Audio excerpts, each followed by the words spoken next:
بسم الله الرحمن الرحيم نحمده ونصلي على رسوله الكريم أما بعد فقد قال الله تبارك وتعالى في كتابه المجيد أعوذ بالله من الشيطان الرجيم بسم الله الرحمن الرحيم لقد ظهر الفساد في البر والبحر بما كسبت أيدي الناس ليذيقهم بعد الذي عملوا لعلهم يرجعون وقال النبي صلى الله عليه وسلم والله لا أستغفر الله في اليوم أكثر من مئة وفي حديث آخر قال والله لا أستغفر الله أكثر من 70 مرة أو كما قال النبي صلى الله عليه وسلم.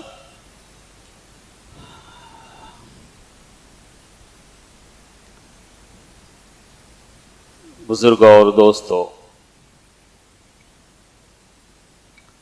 اور عزیز بھائیوں،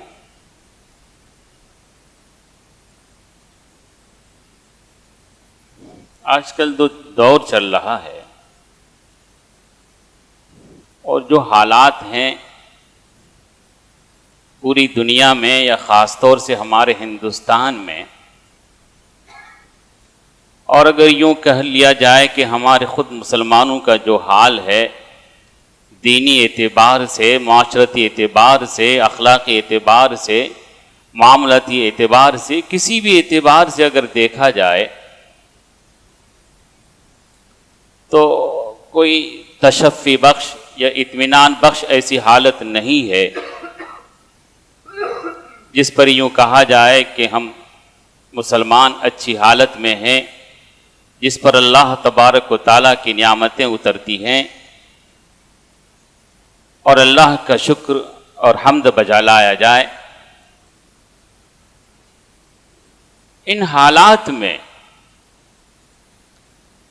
مسلمانوں پر، خاص طور سے جو اپنے آپ کو مسلمان کہتے ہیں، جن کو اللہ تبارک و تعالیٰ نے کچھ شعور دیا ہے، احساس دیا ہے، جو سمجھتے ہیں، خیر و شر کے درمیان تمیز کر سکتے ہیں، اس دور میں رجوع اللہ اور انابت اللہ کی ضرورت کہیں زیادہ بڑھ گئی ہے پہلے کے مقابلے میں، بلکہ یہ تو ہمیشہ رجوع اللہ اور انابت اللہ، توبہ اور استغفار کرتے رہنا چاہیے۔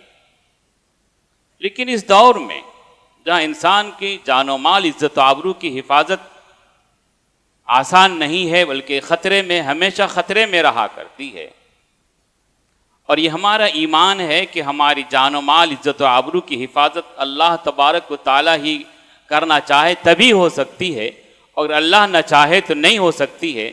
اللہ اگر چاہے تو کسی کے باپ کی مجال نہیں کہ ہماری جان و مال، عزت و آبرو پہ کوئی حملہ کرے، اور اللہ تبارک و تعالیٰ نے اگر ہماری حفاظت اٹھا لی ہو تو پھر کوئی بھی ہمارے اوپر حملہ کر سکتا ہے۔ اور اللہ تبارک و تعالیٰ کی توجہ اپنے بندوں پر اس وقت ہوا کرتی ہے جب کہ خود بندہ اللہ تبارک و تعالیٰ کی طرف متوجہ ہوتا ہے، ورنہ اللہ کا رحم و کرم، اس کی مہربانی ہوگی کہ اللہ تعالیٰ ہمارے ان معصیتوں اور گناہوں کے باوجود اللہ تبارک و تعالیٰ کی توجہ اور اللہ تبارک و تعالیٰ کی مہربانیاں ہمارے اوپر ہوتی رہیں تو اللہ کا کرم اور فضل اور احسان ہے۔ لیکن ان احسان مندی کا، اللہ تبارک و تعالیٰ کی ان نعمتوں کا شکریہ کس طرح سے بجا لانا چاہیے، یہ ہر ایک پر واجب ہوا کرتا ہے۔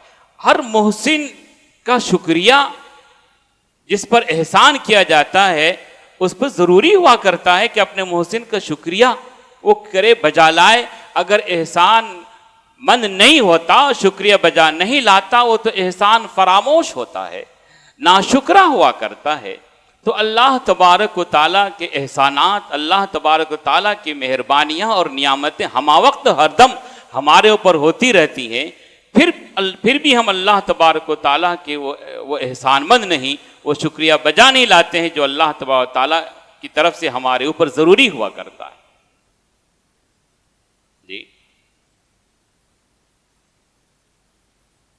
اللہ کے رسول صلی اللہ علیہ وسلم نے بتا دیا جیسے کہ میں نے ایک حدیث پڑھی کہ اللہ کے رسول صلی اللہ علیہ وسلم دن بھر میں 100 مرتبہ توبہ استغفار کرتے تھے اور ایک میں 70 سے زیادہ توبہ استغفار کرتے تھے.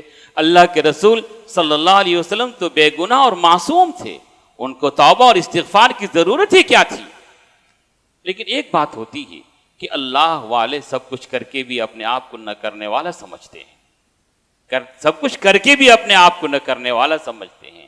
اور جو اللہ والے نہیں ہوا کرتے ہیں, دنیا دار ہوتے ہیں, جو اپنا نام چاہتے ہیں اور شہرت چاہتے ہیں, نہ کر کے بھی وہ اپنے آپ کو کرنے والا سمجھتے ہیں اور اپنے ناموری کے لیے پتہ نہیں کیا کیا کرتے ہیں.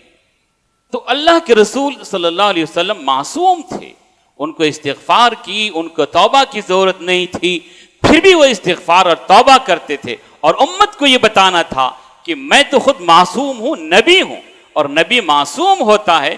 جو نبی معصوم ہونے کے بعد اس قدر توبہ استغفار کرتا ہے اور جس کی زندگی گناہوں میں ڈوبی ہوئی ہوتی ہے اور جو گناہ کرتا رہتا ہے, بتائیے اس کو کس قدر استغفار اور توبہ کرنی چاہیے. تو یہ جو دور ہے, یہ خود دور اور ہماری حالت, جو ہماری حالت آج کل ہو چکی ہے کہ گناہ پر گناہ, معصیت پر معصیت, اللہ کی ناشکری. اور وہ جو سب سے پہلے میں نے آیت پڑھی کہ زمین آسمان, دریا میں, پانی میں, خشکی میں, ہر جگہ جو فساد برپا ہے, ہر جگہ فساد برپا ہے, ہر جگہ فساد برپا ہے, یہ سب ہمارے اعمال کی کارستانی ہے. یہ سب ہمارے اعمال کی وجہ سے, ہمارے اعمال جب بگڑ گئے تو فساد برپا ہو گیا. فساد ہر جگہ برپا ہو گیا, فساد ہر جگہ برپا ہو گیا. جب ہمارے اعمال بگڑے, ہم بگڑے, تو سب کچھ بگڑ گیا. اور اللہ تبارک و تعالیٰ کی طرف سے یہ کچھ ہوا کرتا ہے. کیوں؟ تاکہ ان کو متنبہ کیا جائے, انسان کو متنبہ کیا جائے, ٹھوکریں لگائے جائے, تماچے لگائے جائیں اور تھپیڑے دریا کے ان کے اوپر بھی آ کے لگیں, تب احساس ہو کہ کیا ہوتا ہے. لیکن اس کے باوجود بھی یہ بندہ, یہ انسان, یہ نافرمان کبھی متوجہ نہیں ہوتا, کبھی متنبہ نہیں ہوتا کہ یہ ساری ٹھوکریں ہمیں کیوں آ رہی ہیں, یہ تماچے ہمیں کیوں لگ رہے ہیں. کیا ہم اس کے انتظار میں ہیں کہ وہ دن ہمارے اوپر بھی آئے کہ جو ہمارے دوسرے بھائیوں کو تمہارے ملک, جو دوسرے ملکوں میں, دوسرے خطوں میں اور دوسری جگہوں میں تماچے لگ رہے ہیں اور بیچارے پریشان ہیں مصیبتوں میں, جی وہ ہمارے اوپر بھی وہ حالات آئے کہ ہم اس کے انتظار ہیں, تم اللہ کی طرف ہم جھکیں گے؟ نہیں بزرگوں, اللہ کے رسول صلی اللہ علیہ وسلم نے فرمایا, مثل المؤمنین للمؤمن فی تعاطفہم و تراحمہم کمثل الجسد الواحد اذا اشتکى منہ عضو تداعی لہ سائر الجسد بالسہر والحمى. ایک مسلمان کی مثال دوسرے مسلمان کے ساتھ اس طرح سے ہوا کرتی ہے, آپس میں ایک دوسرے پہ مہربانی, ایک دوسرے پہ رحم کرم کے بارے میں. کیا؟ جیسا کہ ایک جسم ہو, سارے مسلمان مل کر ایک جسم ہے.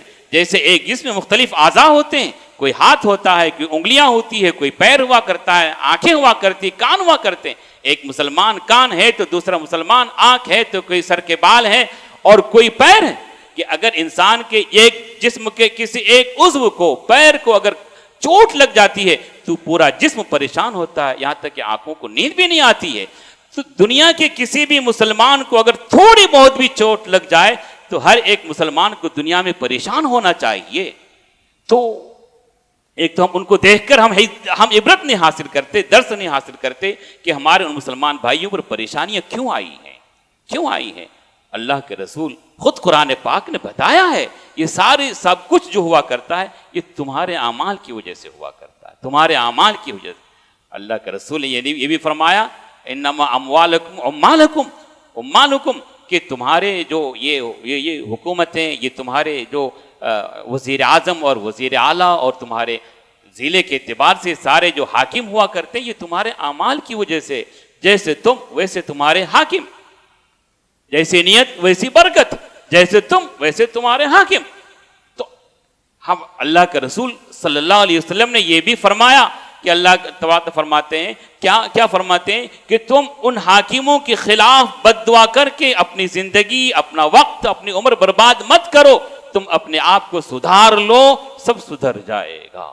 اپنے آپ کو نہیں سدھارو گے، خرابیاں تمہاری زندگی میں آئیں گی، خرابیاں باقی رہیں گی، اور یہ پھر خرابی پوری دنیا میں آئے گی، وہ دنیا میں آئے گی۔ تو اللہ تبارک و تعالیٰ کی طرف رجوع ضروری ہے، انابت ضروری ہے، اللہ تبارک و تعالیٰ کی طرف متوجہ ہونا ضروری ہے، یہ دیکھنا ضروری ہے کہ ہماری زندگی اس طرح گزر رہی ہے کہ نہیں گزر رہی ہے جس طرح سے اللہ کا حکم اور رسول پاک صلی اللہ علیہ وسلم کی زندگی گزری ہے۔ اگر نہیں گزری ہے، خدا کی نافرمانی میں گزر رہی ہے، خدا کی نافرمانی کرنے پر کبھی بھی خدا کا عذاب آ سکتا ہے، خدا کا عذاب آ سکتا ہے۔ ہر گناہ خدا کے عذاب کی دعوت دیتا ہے، ہر گناہ خدا کے عذاب کو دعوت دیتا ہے، لیکن اللہ رحیم ہے، کریم ہے، مہربان ہے۔ قربان جائیے کہ ہماری ان نافرمانیوں کے باوجود، گناہوں کے باوجود خدا کی طرف سے کوئی ہمارے اوپر عذاب نہیں آتا، یہ اللہ تعالیٰ کے رحم اور کرم کی وجہ سے سب کچھ ہے، ورنہ ہمارا کوئی گناہ اتنا ایسا چھوٹا نہیں ہوا کرتا ہے کہ جو اللہ کے عذاب کو دعوت نہ دے اللہ کے۔ لیکن بعض لوگ یہ بھی کہتے ہیں، ایک صاحب ابھی واٹس ایپ میں آیا تھا، ایک صاحب بیان کر رہے تھے حضرت موسیٰ علیہ السلام اپنی قوم میں بیان کر رہے تھے کہ اللہ کے نافرمانی کی وجہ سے خدا کا عذاب آیا کرتا ہے، تو ایک صاحب مجلس میں کھڑے ہوئے کہا میں تو خدا کا نافرمان ہوں، میں تو یہ گناہ کرتا ہوں، لیکن سب سے بڑی نعمتیں ہمارے پاس جمع ہیں، سب سے بڑی دولتیں ہمارے پاس جمع ہیں۔ آج کے اعتبار سے کہا جائے کہ محل ہمارے پاس ہے، گاڑیاں ہمارے پاس ہیں، دکانیں ہمارے پاس ہیں، تجارت ہمارے پاس ہے، ساری نعمتیں ہمیں حاصل ہے۔ کہا اللہ کا عذاب، آپ جھوٹے ہیں اپنی بات میں۔ حضرت موسیٰ علیہ السلام کوہ طور پر گئے اور اللہ سے شکایت کی، پروردگار میں نے تو آپ کی بات وہاں بیان کی کہ خدا کی نافرمانی کی وجہ سے خدا کا عذاب آیا کرتا ہے، ہر گناہ پہ خدا کے عذاب کو دعوت دیا کرتے ہو۔ تو اللہ تبارک و تعالیٰ نے حضرت موسیٰ سے کہا، موسیٰ کیا مطلب، وہ کون سی نعمت میں نے دی کسی کو؟ کہ وہ تو یہ کہہ رہا تھا ہمیں ہر طریقے اللہ کی نعمتیں حاصل ہیں، گاڑی ہمارے پاس، محل ہمارے پاس، تجارت ہمارے پاس، کاشتکاری ہمارے پاس، عہدے اور سارے منصب ہمارے پاس، جو چاہتا ہوں وہ کرتا ہوں، وہ میں کرتا ہوں، وہ تو سب کچھ نعمتیں اس کو حاصل ہیں۔ تو اللہ تبارک و تعالیٰ نے یہ فرمایا، موسیٰ یہ عذاب کی سب سے سنگین ترین شکل و صورت ہے، عذاب کی سب سے سنگین شکل و صورت ہے، جس کو میں عذاب سنگین دینا چاہتا ہوں، وہ توفیق چھین لیتا ہوں عبادت کی، توفیق چھین لیتا ہوں سجدے کی، توفیق چھین لیتا ہوں نیک اور اچھا سوچنے کی، توفیق چھین لیتا ہوں ہر اچھا کام کرنے کی۔ یہ سب سے زیادہ سنگین سزا ہے، عذاب ہے۔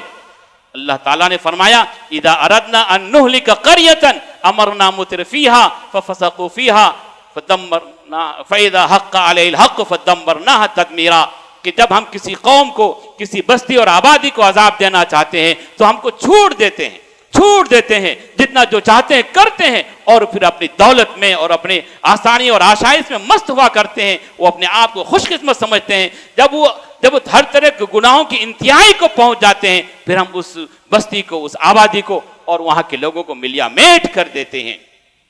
ملیا میٹ یہی نہیں ہے بزرگوں اور دوستوں کہ ایک آبادی ختم ہو جائے، اس کے اوپر عذاب آ جائے، وہاں کا نام و نشان مٹ جائے۔ سب سے بڑی سزا، سب سے بڑا عذاب یہ ہے کہ ہمارے اندر سے خیر و شر کی تمیز ختم ہو جائے، ہم شر کو خیر سمجھنے لگے اور خیر کو ہم شر سمجھنے لگے۔ یہ بھی سب سے بڑا عذاب ہے، دولت کا ہونا اس کی نعمت میں ہونا نہیں ہے، اللہ کی طرف سے احسان میں ہونا نہیں، نعمتیں اس پر نہیں برستی، بلکہ اللہ کا عذاب اس کو ڈھیل دی جا رہی۔ چلو کہاں تک چلو گے؟ چلو تم کہاں بچ کر جاؤ گے؟ اس دنیا میں نہیں تو تمہارا عذاب اور سنگین کرتا ہوں میں آخرت کے لیے، تم تو وہاں بچ نہیں سکتے۔ ہمارا تو یقین ہے جو کرو گے وہ پاؤ گے۔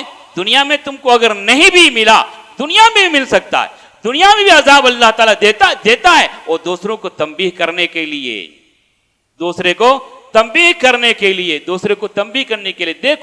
دوسروں کو دیکھو جو ان گناہوں میں مست تھے، ڈوبے ہوئے تھے، اللہ نے ان کو عذاب دیا، تم تو کچھ سمجھو، تم تو ہوش میں آؤ، تم بھی گناہوں میں ہو, تم بھی فلاں فلاں گناہ کرتے ہو.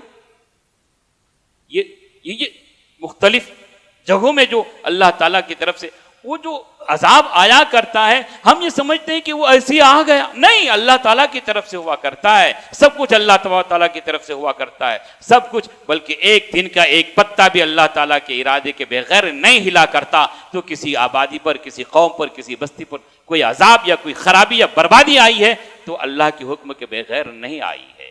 اللہ تعالیٰ کی طرف سے ہمیں ڈھیل دی جا رہی ہے, ہمیں ڈھیل دی جا رہی ہے کہ کتنا آگے بڑھ سکتے ہو آگے بڑھو, لیکن اور کتنا کب تم کو بیدار ہو سکتے ہو یا نہیں ہوتے ہو, یہ ہمارے اختیار میں. اللہ کے اختیار میں یہ بھی ہے, اس کے قبضے قدرت میں یہ ہے کہ ہماری پیشانی پکڑ کے خیر پہ لے کے آئے, لیکن اللہ نے اختیار دیا ہے کہ تم کرتے کیا ہو. ورنہ پھر اللہ تعالیٰ کی طرف سے عذاب اور سزا کا مطلب ہی ختم ہو جاتا ہے. اختیار دیا ہے اللہ تبارک و تعالیٰ نے کہ تمہاری طرف تمہارے لیے یہ اچھا ہے اور یہ خراب ہے, دیکھنا یہ کہ تم اچھا کو اختیار کرتے ہو یا خراب کو اختیار کرتے ہو. یہ تو ہمارے اختیار میں ہے. ہم جانتے بھی ہیں کہ یہ چیز اچھی ہے, یہ چیز بری ہے, لیکن دنیا کی محبت, دولت کی محبت, جاہ اور مرتبے کی محبت ہمیں اس خرابی سے, اس گناہ سے باز آنے کی توفیق ہمیں نہیں ملا کرتی ہے. ہم کو یقین ہونا چاہیے, اور یقین ہے مرنے کے بعد دوسری زندگی ہے جہاں حساب و کتاب ہونے والا ہے. کوئی بچنے والا نہیں ہے. جو گناہ کرے گا اپنی سزا پائے گا. اگر وہ کافر و مشرک ہے تو اسے معاف نہیں ہوگا, اگر کافر مشرک نہیں ہے, ایماندار ہے, اس نے دنیا میں گناہ کیا ہے, توبہ کی ہے, دوسرے کا حق اس کے اوپر ہے, جب تک اس کا حق دوسرے کا ادا نہیں کرے گا اس کے گناہ معاف ہوں گے. جو اللہ کے حقوق ہیں وہ توبہ سے معاف ہو جائیں گے. جو دوسروں کے جو حقوق ہوتے ہیں وہ جب تک اس کو ادا نہیں کرے گا یا ان کو معاف نہیں کروائے گا وہ ادا نہیں ہوں گے. حساب دینا پڑے گا ان حقوق کے بدلے میں جو دوسروں کے اس کے اوپر ہوتے ہیں. حقوق العباد کا مطلب یہ نہیں کہ غیروں پر ظلم کیا, حقوق العباد یہ نہیں کہ دوسرے پر ظلم کیا. حقوق العباد یہ ہے کہ باپ نے بیٹے کا حق ادا نہیں کیا, بیٹا نے باپ کا حق ادا نہیں کیا, شوہر نے بیوی کا حق ادا نہیں کیا, بیوی نے شوہر کا حق ادا نہیں کیا, بھائی نے بھائی کا حق ادا نہیں کیا, بھائی نے بہن کا حق ادا نہیں کیا. یہ بھی ظلم ہے. اور انسان نے اپنی ذات کا, اپنے نفس کا بھی حق ادا نہیں کیا, یہ بھی ظلم ہے. اللہ تبارک و تعالیٰ فرماتے ہیں, اللہ کے رسول صلی اللہ علیہ وسلم کی حدیث ہے, حضرت ابو ذر رضی اللہ تعالیٰ روایت کرتے ہیں, فرماتے ہیں کہ اللہ تبارک و تعالیٰ فرماتے ہیں انی حرمت ظلم علی نفسی وانی جعلت بینکم محرما, کہ میں نے اپنے اوپر ظلم کو حرام قرار دیا ہے. اور اے بندو, اے عبادو, یا عباد اللہ انی جعلت بینکم محرما, اے اللہ کے بندو, اے ایمان والو, تقاضا ایمان کا ہے, اپنے آپ کو تم نے اللہ کا بندہ قرار دیا ہے, تمہارا دعویٰ ہے ہم ایمان والے, ہم مومن ہیں. یاد رکھنا ہم نے ظلم کو تمہارے درمیان بھی ہم نے حرام قرار دیا ہے. فلا تظالموا, کبھی تم اپنے درمیان اپنے آپس میں ظلم مت کرنا, نہ خود اپنی ذات کے ساتھ کرنا, نہ اپنے بھائی اور بہنوں اور دوسروں کے ساتھ کرنا, نہ محلے اور رشتہ داروں کے ساتھ کرنا. کسی کے ساتھ ظلم مت کرنا. ظلم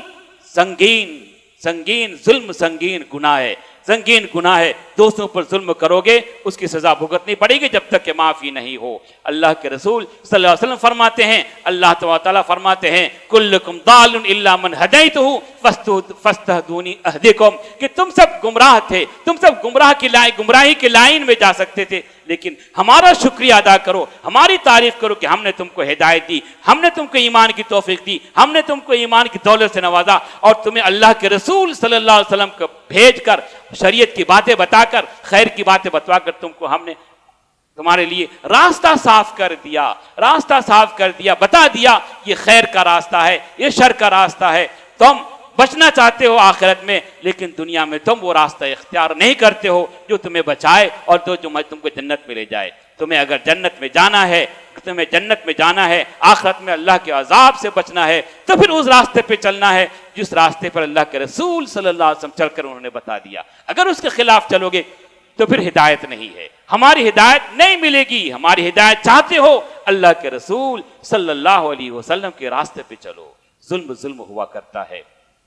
اللہ کے رسول صلی اللہ علیہ وسلم آگے حدیث میں یہ بھی فرماتے ہیں کہ ہم میں سے تم ایک بھوکا ہے میں جس کو کھانا دوں وہی کھانا کھائے گا، تم میں سے ہر ایک کوئی ننگا ہے جس کو میں کپڑا دوں وہی پہنے گا۔ اللہ کے رسول صلی اللہ علیہ وسلم نے یہ بھی فرمایا، اللہ تعالیٰ فرماتے ہیں تم اگر مجھے نقصان پہنچانا چاہو تو نقصان ذرہ برابر نہیں پہنچا سکتے، تم مجھے نفع پہنچانا چاہو تم نفع نہیں پہنچا سکتے۔ اگر دنیا کے سارے لوگ جنات اور انسان پہلے اور پچھلے سارے لوگ ایک جگہ جمع ہو کر اللہ تعالیٰ سے اپنی ساری مرادیں مانگ لیں، جو مانگنا چاہتے ہیں وہ سب کچھ دے دیں گے، سب کچھ دے دیں گے، اللہ کے خزانے میں ذرہ برابر کوئی کمی نہیں آئے گی، اللہ کے خزانے میں کوئی برابر کمی نہیں آئے گی۔